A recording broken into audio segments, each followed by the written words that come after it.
ఒక రాజకీయ నాయకుడిగా నేను సారా అంటే మాత్రం అందరూ ట్రోల్ చేస్తారు. మళ్ళీ సినిమా యాక్టర్లు వాళ్ళు గ్లాసులు పట్టుకుంటే హీరోలు, ఒక రాజకీయ నాయకుడిగా గ్లాసులు పట్టుకుంటే మేము జీరోనా? మేము తాగమని చెప్తున్నామా? మీరే కదా సినిమాలలో డ్రింక్స్ పట్టుకొని ఒకడేమో బాటిల్ ఇట్లా తిప్పుతారు, ఒకడేమో ఇట్లా తాగుతాడు. ఖుషి మూవీ చూసినాం మొన్న, దాంట్లో పవన్ కళ్యాణ్ ఆలీ ఉంటాడు. ఆలీ ఇట్లా ఇంటి ప్యాకెట్లు పెట్టుకొని అది 2000 టైంలో అప్పుడు అరాక్ బ్యాండ్ మన తెలంగాణ ఏరియాలో ధూల్పేట నుంచి తెచ్చిందని చెప్పి మన ధూల్పేట వాళ్ళని చిన్న చూపుగా చూపించినారు. అంటే అక్కడ ప్యాకెట్లు దొరికితే చూపించినారు. పవన్ కళ్యాణ్ తాగకుండా తొక్కు నాకుతాడు.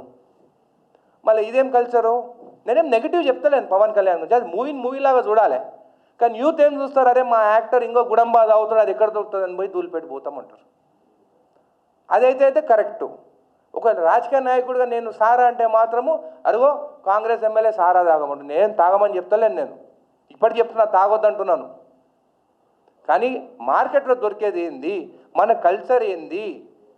అదే బాలకృష్ణ మామాయికి పెగ్గులా అంటే పప్పులలో మామాయికి పెగ్గులా అని 1, 2, 3 పెగ్గులు తాగుతున్నారు. మళ్ళీ అది మన సెన్సార్ బోర్డు ఇవన్నీ బ్యాన్ చేయాలి కదా. మళ్ళీ అసలు మూవీస్లలో డ్రింక్స్ తాగేదే చూపించొద్దు. మందు బాబులం అంటే రోడ్ల మీద డీజేలు పెట్టుకొని మందు బాబులం డ్యాన్సులు వేస్తాడు.